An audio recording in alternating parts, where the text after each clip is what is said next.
Hello, Hacksters! It's been a while since we had a live one of these. I'm very excited to talk to you all about Jonah's new project. So it's my favorite time of the week, Hackster Café. We talk to someone doing cool stuff with electronics, and Jonah is doing really cool stuff. So, Jonah, hello. Hi. Why don't you tell us what Wyldcard is? Cool, yeah. So I invented these cards that are e-ink screens.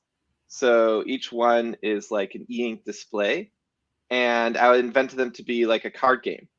And so the idea is they're cards that can change. And so you put them on this base station, and they sort of snap on magnetically, and then you can press a button, and they'll change the image that's on them. And so the idea is like a new kind of card game that is sort of like melding the digital and the physical. And I like had all these ideas about it and what I was trying to do, and sort of like I had this idea in my head of what I wanted, and then I decided to actually try to make it a reality. And now I'm talking to you.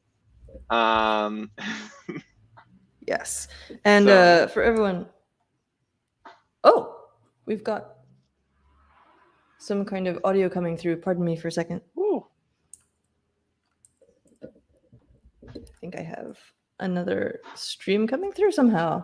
Let me pause for a moment. Mm. In the meantime, I will show everyone your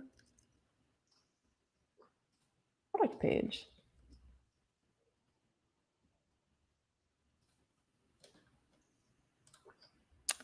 And if you'd like to maybe show us what the deal is with the...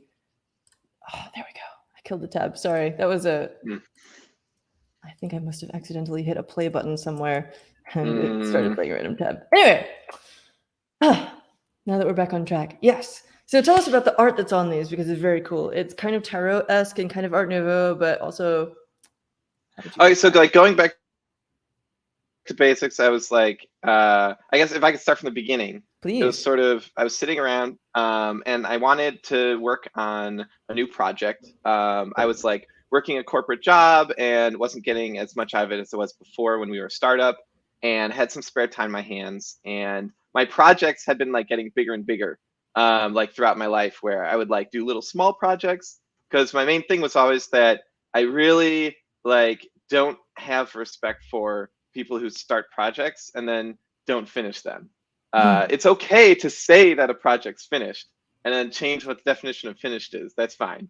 But like, I just never wanted to have these like projects sitting around all like undone. So then, but that would make it that I wouldn't start projects because I'd be afraid I wouldn't finish them. So I like slowly would pick like really small projects and then pick a bigger one and then pick a bigger one and then pick a bigger one. And this one was one where I was like, I'm going to really attempt something like much larger here that might take me like a year or something like that. And then it took me 2 years. And I'm technically only halfway through. But the idea was I wanted to, I had this idea. I've been playing a lot of board games through like COVID and everything, and I always played board games as a kid. And I was thinking about like like why do people still play board games when there's video games?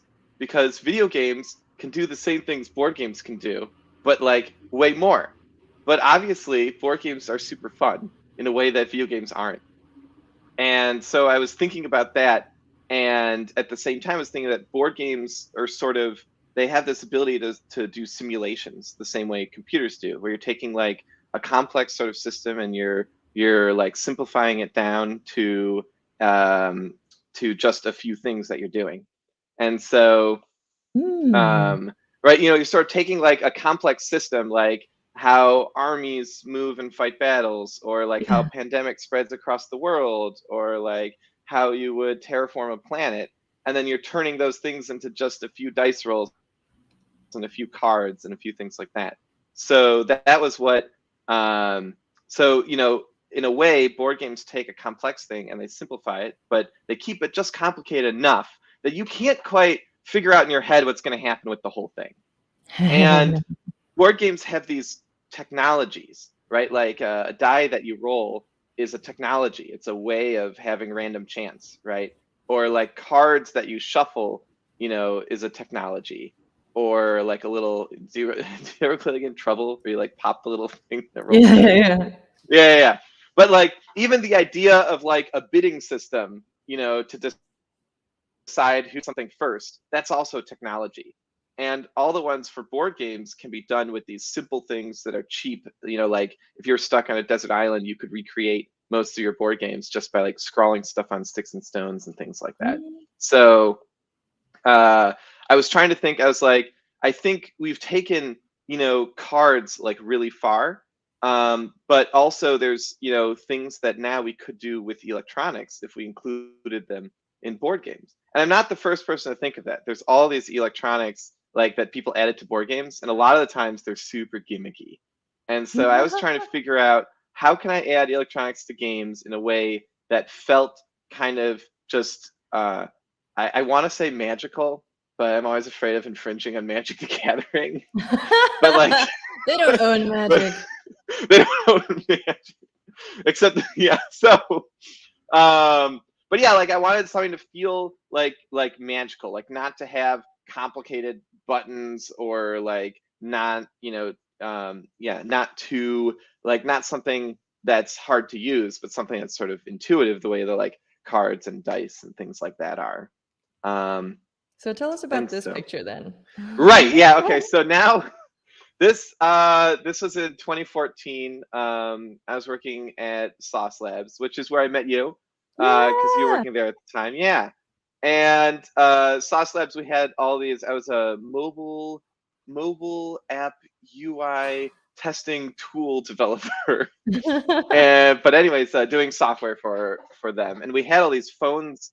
We had like a data center filled with phones. The office was full of phones, and so I was pretty impressed because I was like, "Wow, this is a lot of iPhones." And I held them up like this, and I was like, "Oh, wouldn't it be cool if each of these phones had a playing card displayed on the screen?" And then you could shuffle them just by pressing a button. So you could keep them in a stack and press a button, and they could all like between themselves just be like whoop, and change their photos and make sure that the whole deck's still there. And that was sort of like, yeah, that was the beginning of my idea for cards that could change and be electronic, and therefore you could do things with them that you couldn't do with other cards. It's interesting because nowadays we have popular video games that are like card-based games in a computer, like Hearthstone or there's this Marvel Snap, I think, things like And that. other games are incorporating And card they're games like starting. Gwent Oh, I'll have to check and that like The out. Witcher. I'll It's write like that a, down. a 3D And game, so, but like yeah. yeah. But at the same time, what I was also thinking was, so those games have invented a few mechanics that you can't actually do on real cards. And so Mm. those are the same mechanics that you could do if you had electronic cards in the real world. Also, like the same with like Yu-Gi-Oh, right? Like basically with this project, I was like, I want to make a game that like I would have wanted to play when I was in middle school. And Yu-Gi-Oh was totally a thing when I was in middle school. And but the thing with Yu-Gi-Oh, right, is they had these cards and they put them on this base and they could change. And then the cards actually had hologram projectors where your monsters would like Ooh. battle in a giant hologram arena. Yeah. So basically, like, so, on this project, I started with ideas like that and went down to like what's possible today and also what's cheap enough to be possible today. So definitely, as Mm. soon as hologram projectors are in like the $100 range, I'm gonna scrap this project and go to that. But for now, I took this idea, of like smartphones with cards on them, and then I was like, okay, like smartphones are hundreds of dollars. What can I do instead? And I was thinking, if I could do little cards, again, they're like about this big. I could do cards with like LCD screens and batteries in them and Bluetooth, and they could talk to each other. But all that's really expensive, and it also started to feel to me like a lot for my like first electronics project. Mm. And so, because it seemed like a lot of components and things to get right. The other thing I really didn't want was I have too many experiences with toys that you find in a closet or a basement from like an older sibling or like a cousin or something, or even at a garage sale, And if they're electronic and like 10 years old, they're kind of just like dead. Like you look at them and you're like, what's this dead Mm. piece of junk? You know, there's this idea like maybe I could get it to work, but unless it takes double A's, you know, how am I going to charge it with this weird charging port that's 10 years old? Or like, where am I going to find the weird adapter to get this thing to work? And does it Mm. even work? So I thought I also made a design requirement that it should be that if you found it like in a garage sale or a closet, you'd look at them and you'd be like, whoa, what's this? Like, what is this thing? It looks like it could be cool.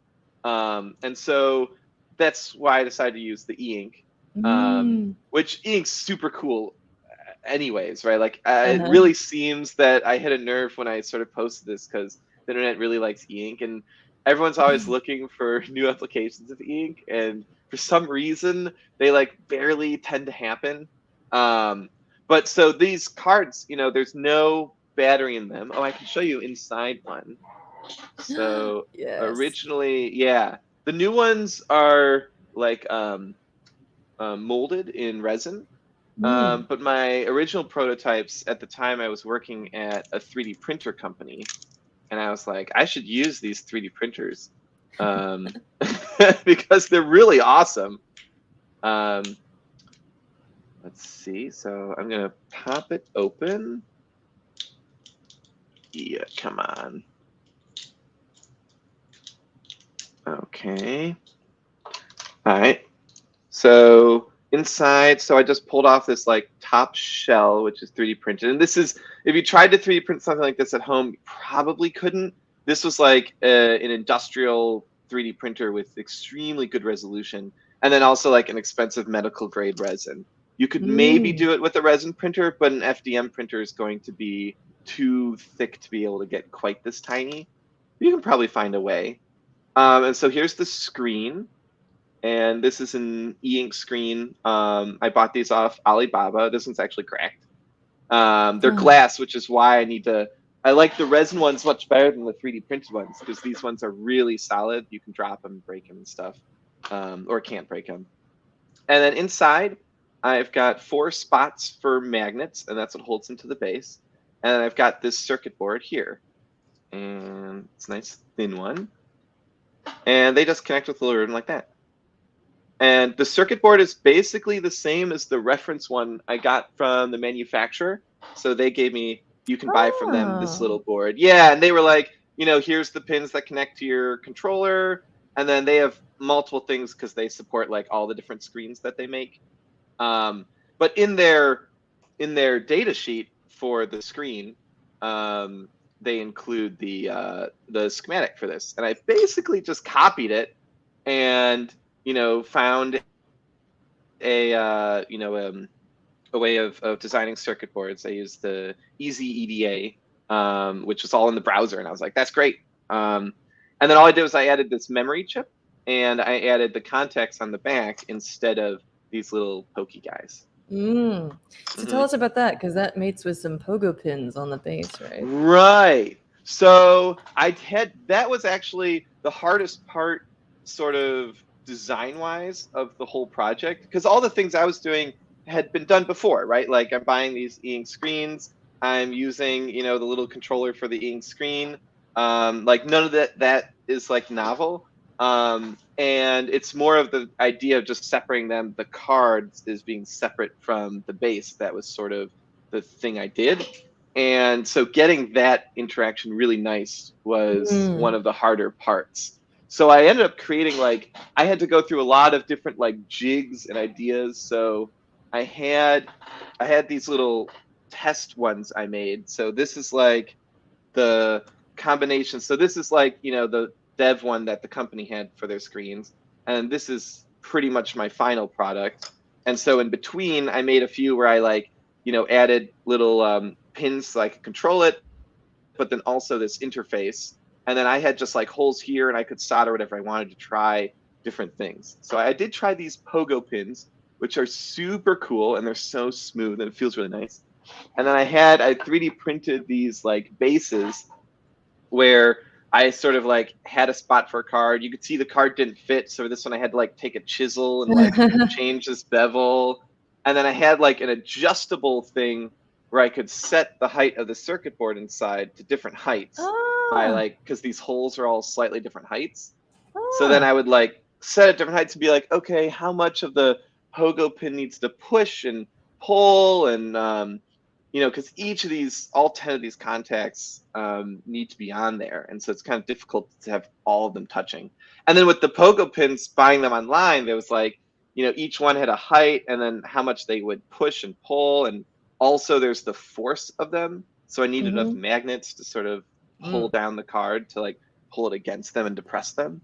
Um, and in the end, this did work, but I decided it was too expensive. The pogo pins are like, I think they were like 25 cents to like 50 cents each, which is fine if you only need three. But like, Mm. I have 10 per card, yeah, and then there's 4 slots, 4 cards, which I figured was the sort of minimum for a playable game. And so at that point, it's like, okay, now like, we've got like $20 to $30 of pogo pins on this thing. So this isn't going to work. Yeah. Yeah. So then I switched to something called spring fingers, which it's going to be really hard to show them because they're so tiny. So Oh, yeah. yeah, there they are on there. You kind of see they're like the little square thing in the blob of the circle Yeah. contact of exposed metal. And then I'm gonna try to get it. They're kind of raised there. You can kind of see them. They look like little cranes. Like cranes for shipping containers or like AT-ATs or something like that. Totally. Um, and they depress, so they're just like a little spring lever like this, and they kind of like push down like that. Um, Using the friction of the and metal into the spring.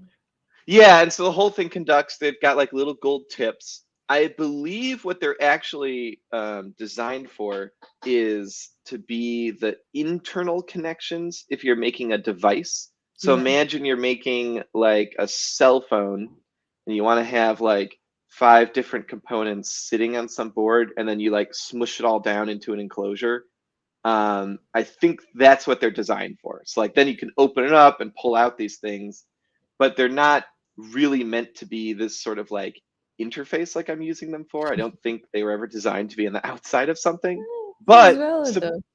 yeah, surprisingly, they haven't like broken or fallen off yet. So, maybe I would want something better eventually. And the pogo pins are way more fun and satisfying. But for now, I think these work pretty well. And I was kind of proud of how, yeah, they managed to work. And now, every single time I like slap a card on there, I was even when I did it for the, for this stream, I was just like, oh man, if it doesn't work. But yeah, pretty much every time I slap them on, and then it works, I'm like always amazed. I'm like, oh my gosh, it worked, but it pretty much doesn't time. I think, let's see, we can try here. There we go. There's Oh, yay! It's my yeah. thingy. Uh-huh. Cool. So speaking of things that you've changed over time, you do have an exciting little announcement that you were telling me about. Would you like to tell us what your next Oh, thing you're right, planning? yeah. So kind of the like progress for this project, I started as I mean, it's definitely a side project, like passion project hobby.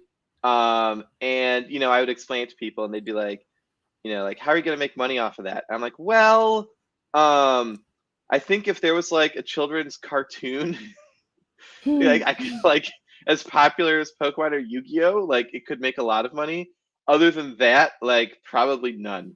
Um, so, but it's not gonna, prevent me from trying because I think it's a cool thing.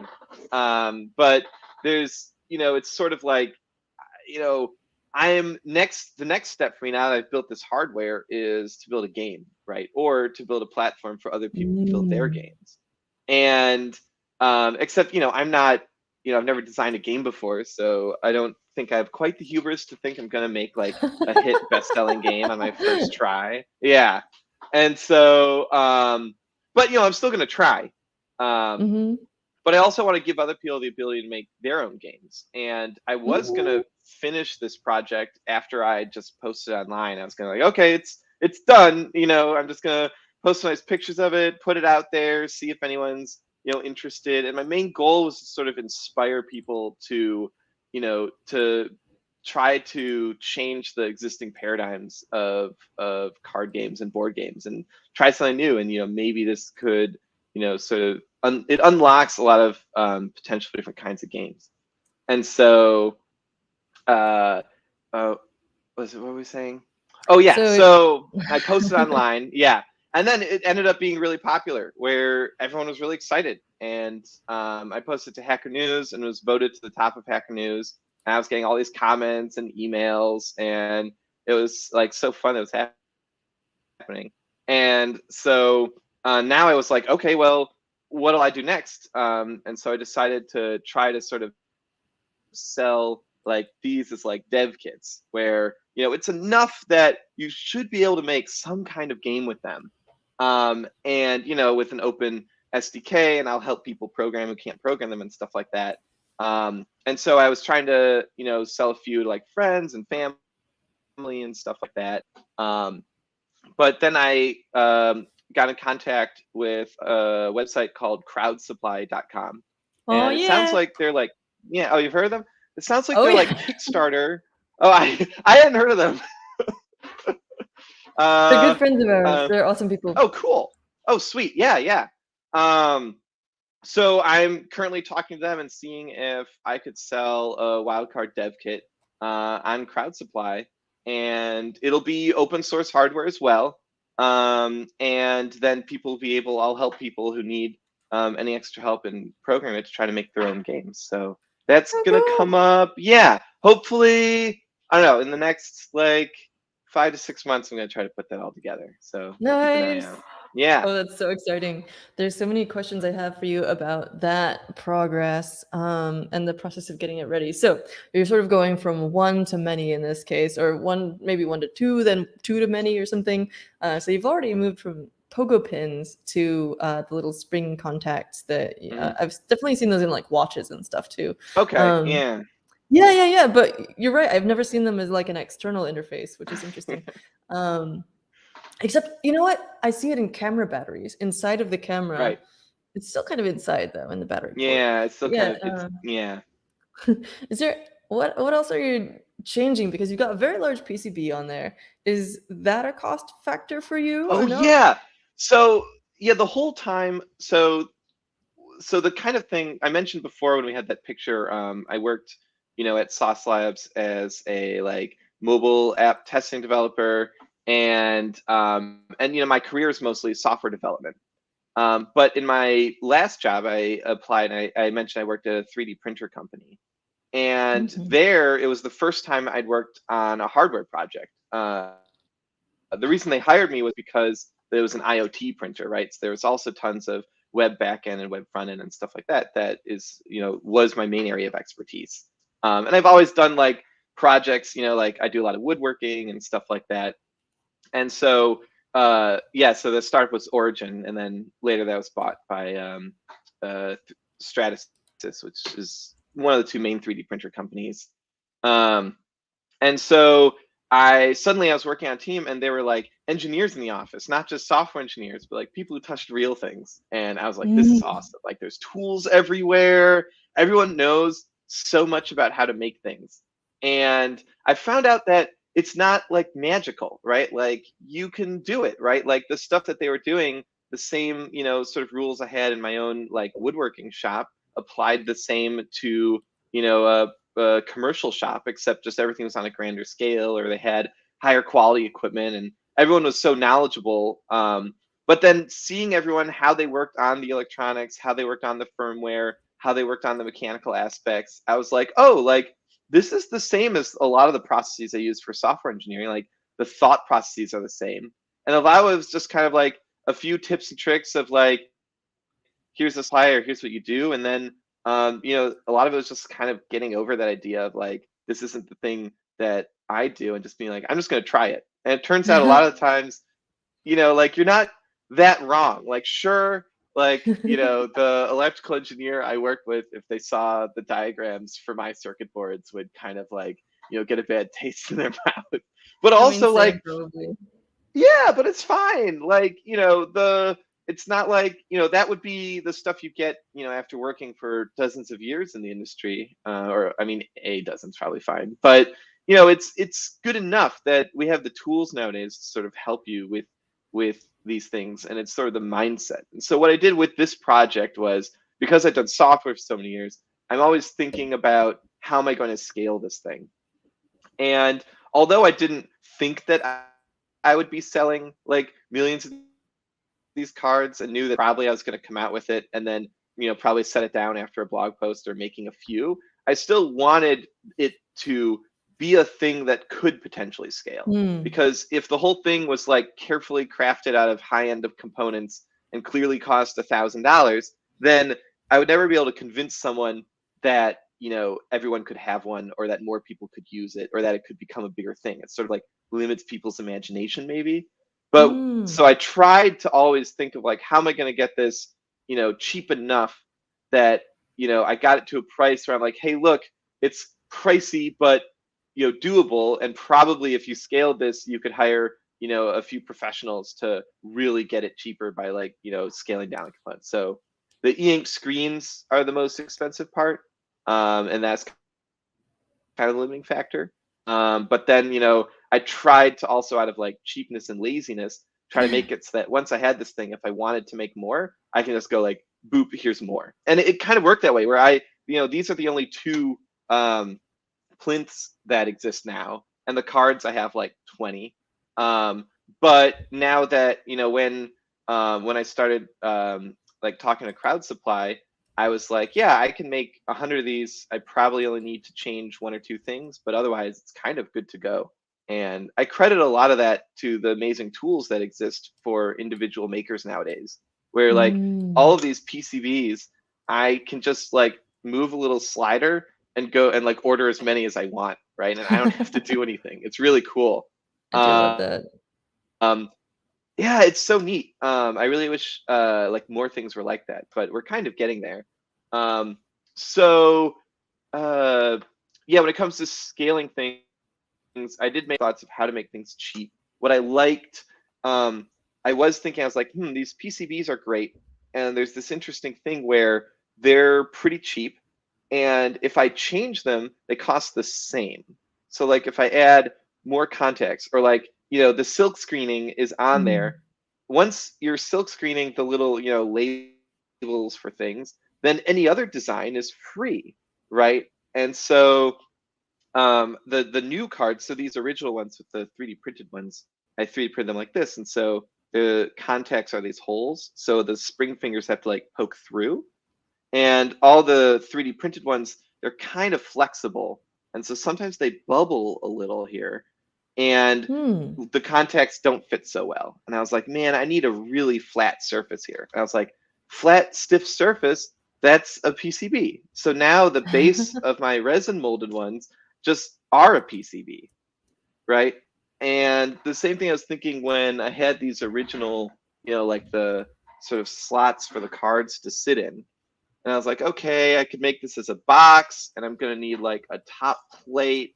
And then, but now because the pogo pins, I don't know if you noticed them, but the pogo pins are kind of tall.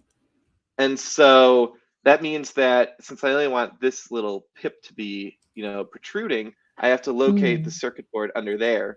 And, I've taken apart a lot of things, and it's kind of always like top shell, and then you hold the circuit board underneath, and then bottom shell and stuff. But I'm like, hey, like the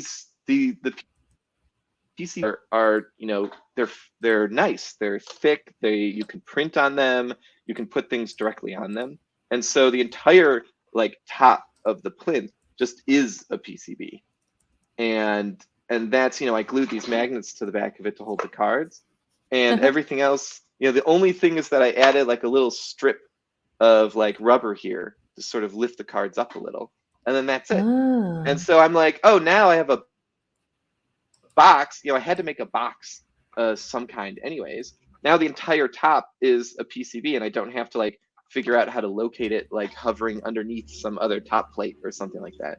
So I was thinking a lot from the perspective of like laziness.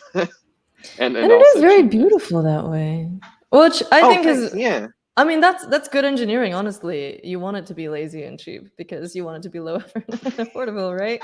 Yeah, It's yeah, one of those yeah. things that just kind of works out.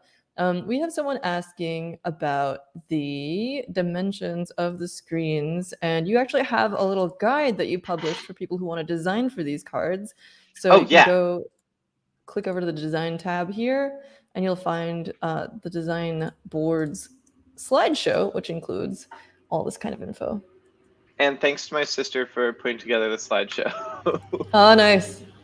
It's Hmm. about like what your artistic inspirations were. Tell us a bit about how Hmm. you put these together because your images, yeah, I won't give it away, but Oh yeah, yeah.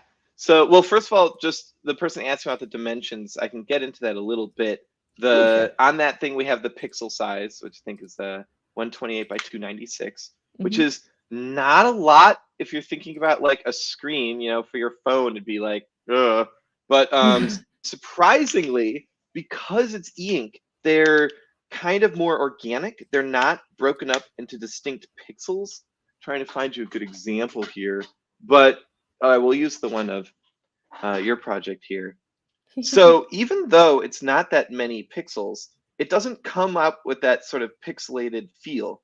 And that's kind of because of the way the e-ink screens work, where although there is a grid of pixels that you're electronically sort of saying this one's on, this one's off. I actually have 4-color grayscale on these. But the on top of that, the actual electronic pixels that actuate the ink, you've got these tiny little bubbles that hold the ink, and those bubbles are Mm. not like rigidly in the squares. They're kind of like organically sprayed or peppered on it somehow. And if you look at it, you can find online like microscope images of the ink displays Ooh. up close, and they're like little tiny bubbles, but some are big, some are small, and they're all just kind of like peppered on the surface. And so when you have this perfect square pixel underneath that, puts in, an electronic charge of positive or negative, and that moves the ink, yeah, then the edges are kind of just what don't line up with the bubbles. Yeah. And so that means that you don't quite get the like, now you're missing the sharpness of like a nice retina display, right? But also you get this natural, like the paper look. Yeah. Yeah, very naturalistic, almost like a dot Yeah. matrix, but not Yeah. as regular. Right. Yeah. So cool. Ah. Yeah. The other thing is the size of this, right? Like that was a big decision. I think anyone who designs a card game spends a lot of time sort of agonizing over the shape of the cards. There's definitely a standard for like, playing cards, like Trump style playing cards. And then there's also, but then I think like a lot of the trading card games have a slightly different size. Um, and so but everyone's around that same size, and I would have wanted something of that size too, but then of course you have I had to choose just from what was available online, and there were only a few different sizes, and of course I had to go like small to get cheap. Yeah. And the funny thing is the way these are cheap, so here's the little cards, which I did want something taller as more of like a sort of tarot feel. If you turn it this way, this is the exact size of a supermarket price tag that you would see on shelves, because that's Yeah. what these screens were designed for as a product. And so that's why they're the shape and size that they are. Yeah. It actually reminds me, Adafruit has this mag tag product, which they've done a little tarot card thing, and I saw this and I was like, I wish I had done that Hmm. first. But so like but if people want to play with something on a little more built out platform, Adafruit's mag tag is very popular for like e-ink stuff, and it is like used for that exact kind of thing. That might be the Of almost the shopping. same. Yeah, it looks like it's almost exactly the same screen here. In the picture you showed, it looked like it was that, but mounted on a nicer thing. Yeah, yeah, yeah. Anyway, I love this. It's so pretty and so cool. But I have more So questions for you, you. yeah, so you asked about the Oh, go pictures on, yeah. themselves, right? Mm. Yeah. So the I was sort of for, and that's, you can make any game you want with these, but I was thinking of what game I wanted to make, and I was like, well, fantasy's totally taken by Magic the Gathering, and cyberpunk is kind of played out, but I still want Excuse something. me. I mean, what I meant in card games. There's a lot. I love Netrunner and stuff. Yeah. yeah. I Okay. mean, yeah, I have been playing a lot of Netrunner, Nice. and but there's also no like clear winner there. So I kind of wanted to go in like a different direction, but not invent my own aesthetic completely. And I was like, how about like a witchy, occult, tarot-esque vibe? And I've always really enjoyed the Art Nouveau aesthetic, and so I kind of like threw those things together. And then you can see in those that sort of design board, I was going to like Pinterest and different examples of things that I liked. And then to make these images, which maybe have some nice ones here. The ones for my cards. Yeah, like those were images. The peacock was painted by my friend Lady Red. Oh. And then the lizard behind there is actually Lady Red's pet lizard. Oh my gosh. So yeah, those were some early ones where artistic friends were giving me images. Yeah, and then those ones I generated using Stable Diffusion, the AI image generator.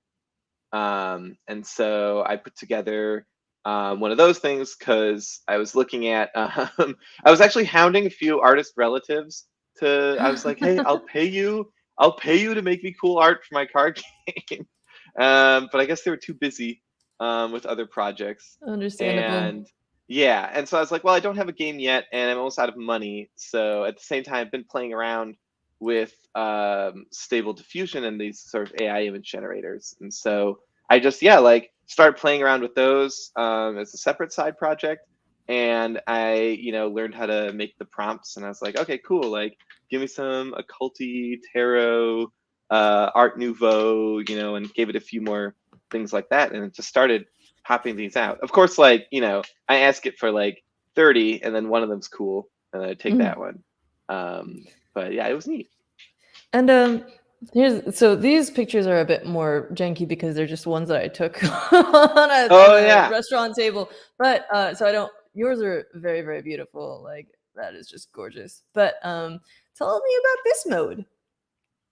Oh yeah. Okay. So of course the idea is you're playing a game with your friends, right? So they have these little link cables, which I found later, like also work as carrying cases. I think the actual product could be a lot smaller than this, because what I did for this is literally just, there's a lot of extra context on here because this was my first like run of this PCB, and I kind of didn't expect it to just work.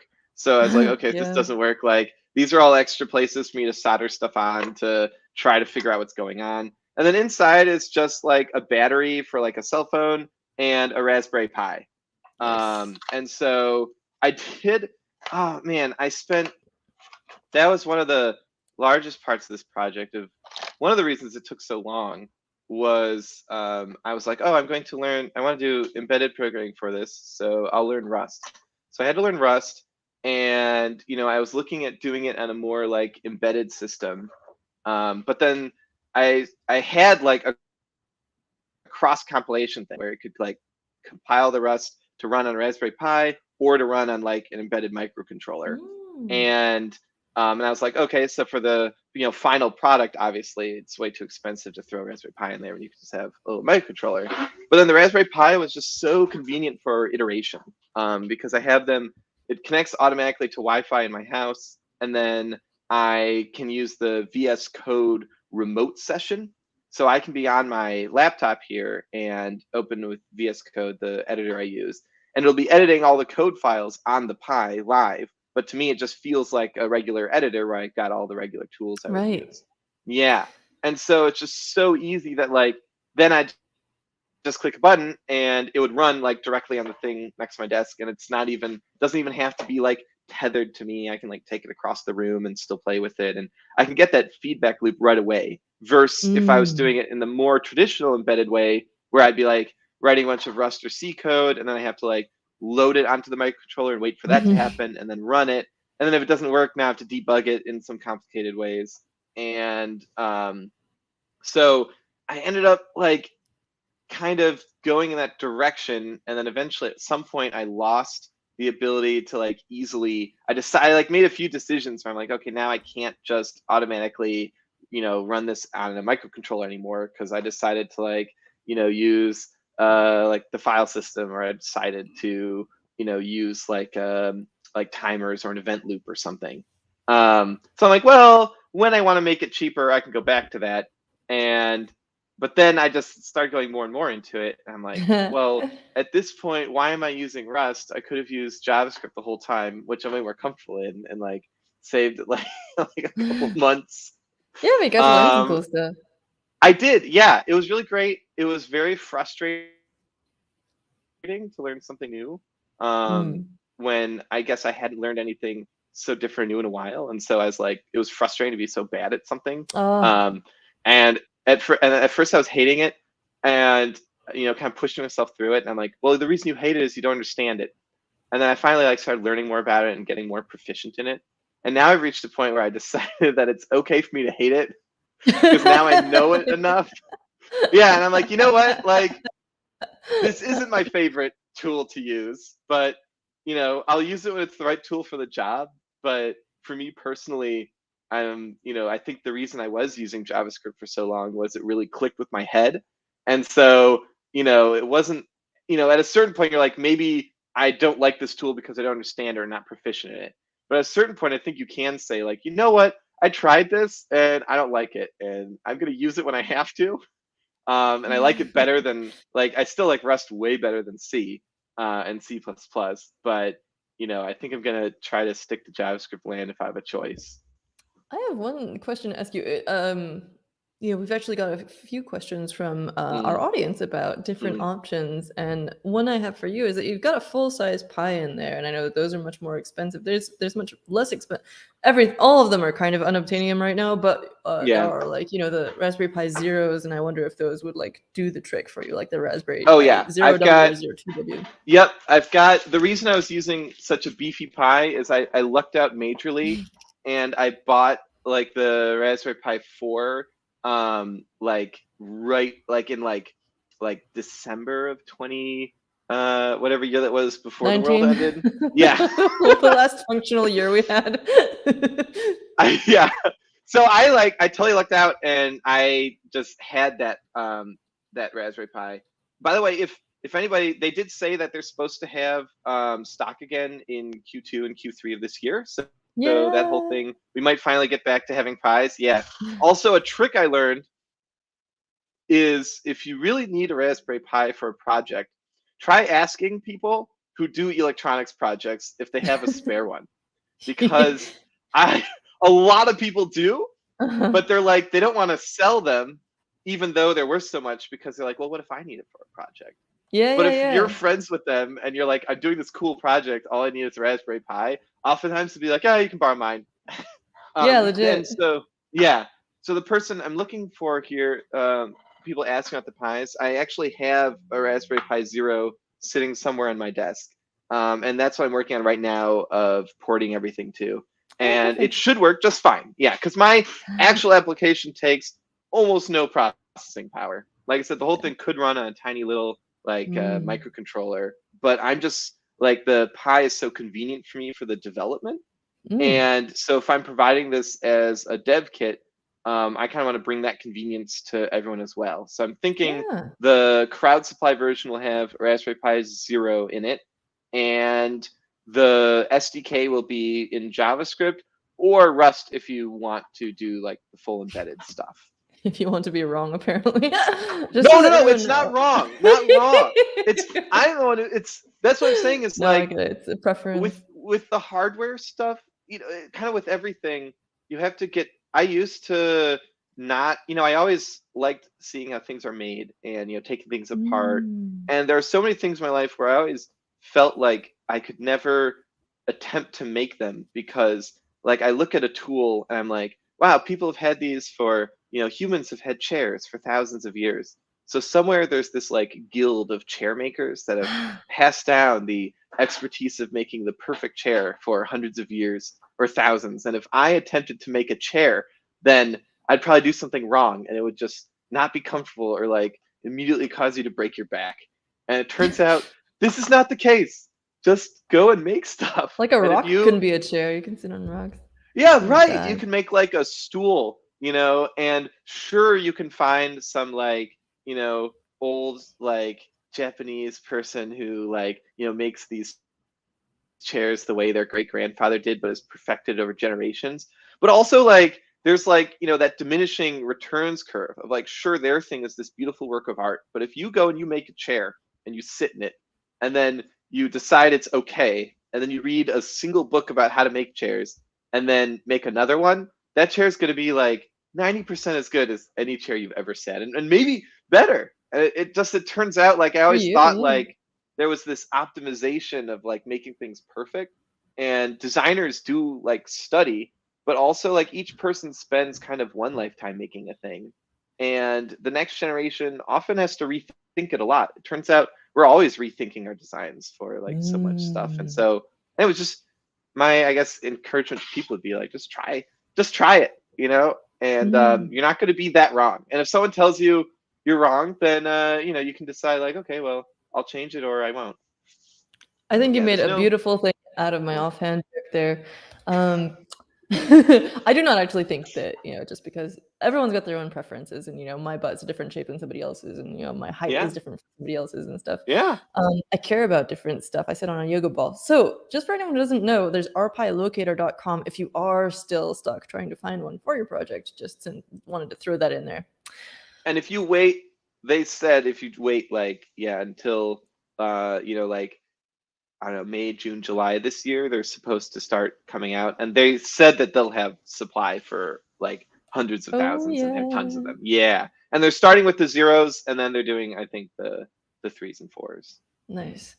So we Yeah. have two more questions about choices you've made. Someone's talking about, is it possible to use NFC? And someone Mm-hmm. else asking about, you could ask touch surfaces for touch gesture interaction. I know that there's like trade-offs, Mm. but like, have you thought about these things? Oh yeah, totally. So NFC is actually another one of those technologies where you kind of wished it was used more. I remember when NFC, there was the first phone that did NFC in a big way, and I like bought all these little NFC tags, and I was trying to get them to do things, and it just never quite worked the way you wanted it to. But nowadays we have much better NFC. So sure, the cards could be NFC. I would have to learn how an NFC works and implement all that, but probably no problem. I'd probably go to like just some site and read some blog posts and start playing with that. The difficult thing is going to be that first of all, I don't know the price, so maybe those NFC antennas are cheap, maybe not. Mm. The other thing is that the ink displays actually take a significant amount of voltage to change them. So the way they work is, like you said, we showed before, they have this ink that's sort of in them. So the image is physically on here, and they stay without any power. So there's no battery in here, and this image will keep for, the manufacturer says, a few months, but I think I've had one just sitting here for over a year, and it hasn't faded or changed at all. Nice. So yeah, so it'll stay for like a year, maybe even more. And I think they don't just go blank; they'll like slowly fade, maybe like a weird Dorian Gray style sort of thing. Um, but the change when you need to put energy into them to change the picture requires quite a bit more voltage, because you're like physically moving something. And they have a sort of charge pump in them, which my understanding is kind of like they take a lower voltage and they pass it through a capacitor a bunch of times, sort of pump it up to a bigger voltage. But if you wanted to provide this energy if you want to use NFC to change the images, the NFC can pass the information for the image pretty easily, but passing also the energy to change the screen would take a bit more work. And so it can be done. I think there's even like little things in the market that'll do it. But if you want to power it completely through NFC, you have to sort of first send a bunch of energy through, electromagnetic waves that sort of fill up capacitors inside the card, and then you'd send the information and sort of trigger it and it'd do its thing. And so it's possible, but A, I'd have to figure out how that works, and B, it would take a lot of time. So I think I saw a comment on Hacker News where people are talking about using NFC for these, and they said it would take maybe like 5 to 10 seconds to, perform that whole transaction. So yeah, and already the screens take about 3 seconds just for their standard refresh. And so that would kind of make the game maybe a little too awkward to play if it's that slow. Also, there'd be this awkward waiting moment where you're kind of like, did it work, as it's charging?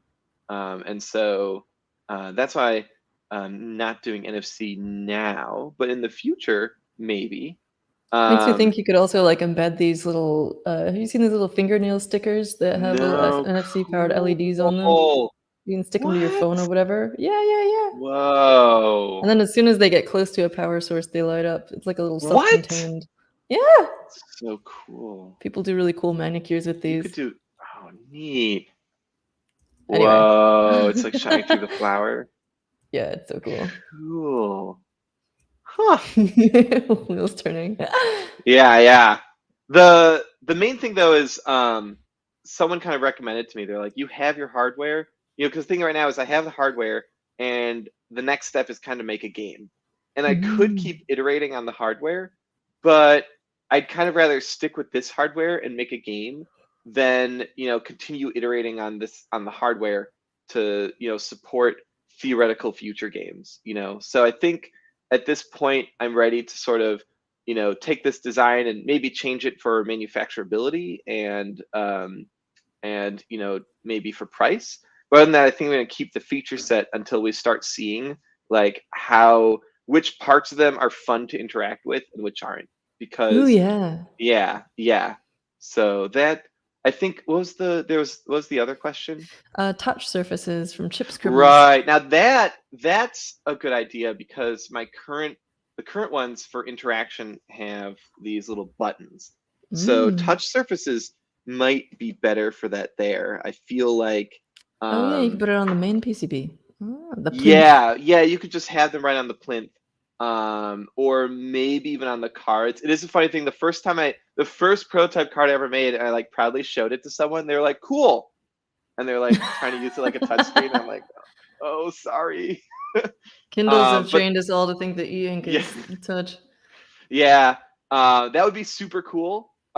Just probably more expensive. And I'm trying to, especially if it's going to be for like, more of a children's game, it has to be really cheap, because now it's like parents buying it for the kids. And really also durable. and durable, and and also like, just can I find those things cheap online? But I think if the screens themselves were touch, or also touch surfaces might actually even be on the plinth, might be cheaper than buttons. So I'll definitely check that out. That makes sense. Yeah, you could build it in. Yeah. Especially with something like a teensy or whatever that like. That'll make it'll feel more magic too. Very magical. I was thinking even that pause that you talked about, you can kind of build in a little ritual around it. But it would probably get old if you were trying to play a whole game and get through that like a bunch of different times. That was an idea I had once. Do you remember the Magic Leap controller? Yeah. Yeah. That's still going. I tried one at CES. Oh yeah? Okay. Are they doing well, or? As far as wait, do you mean Leap Motion, the like hand? Or yes, Leap, the hand like, thing. AR thing. Yeah. Not the AR thing. Yeah. Leap Motion I haven't seen around in a while. Yeah, I think I would be surprised they're around, but kind of like now we do hand tracking just with cameras. But they had this device that was like a little square, like dongle, and it could track your hands, not using cameras. And it got pretty good at it, but it was never quite good enough. But I had all these ideas of how I wanted one that I could like do magic spells, where like, you could have like really complex hand motions and then it'd recognize it and be like, okay, I'm gonna unlock your car doors. I think my best ones, I was like, I want a motorcycle with where you just like, you jump on it and you go like, and then it starts. Yes. And I it's love like that. no one's gonna be able to steal it because you have the magic spell that opens it, you know? I love that. Until you're in the wrong lighting conditions. Right. We have a question. What is your favorite board game and why is it Dune Imperium? Thanks, Darren. Yeah, Darren's in my board game group, in my weekly board game group. We really like Dune Imperium. That's a great game. I also really like Terraforming Mars. That's a great Ooh. game. I played a ton with my brother and family. And I've been playing Netrunner a lot with with one of my friends. And so I That's a think good those game. are yeah. Well, this is really fascinating, and I feel like we could do a whole extra hour. There's all this stuff about being a software person, getting into hardware. I haven't even asked you about your chainmail shoes, which is one of the first things I learned about you in like 2013 or something when we met. But yeah, we ought to wrap up here. Is there anything that you'd like to throw in there? So you've got this potential crowd supply thing happening in the future. People watch out for that. Also, people can submit designs, create designs for these wild cards. Yeah, what else? Where should people follow you for more information? Oh, you can go to wyldcard.io, wildcard with a Y, and you can subscribe there Links below. to that's sweet. I have an email list, so you can subscribe to that and get updates with whatever's going on.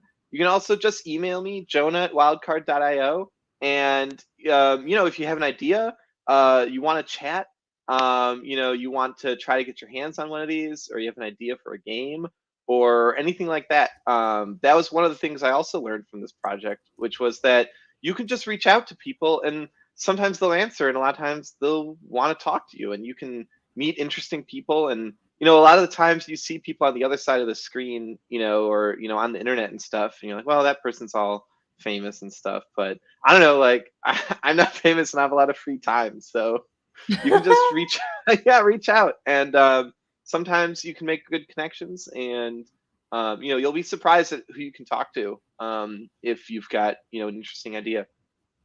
Woo! That is a wonderful thought to close with. Thanks so much, Jonah. I'll see you around, and congrats on all your success with Wyldcard so far. I can't wait to see what happens next. Thanks, Alex. This was super fun. Cheers, everybody. Thank you all for joining us. And thanks everyone for watching. Yeah. Yeah. And hack on.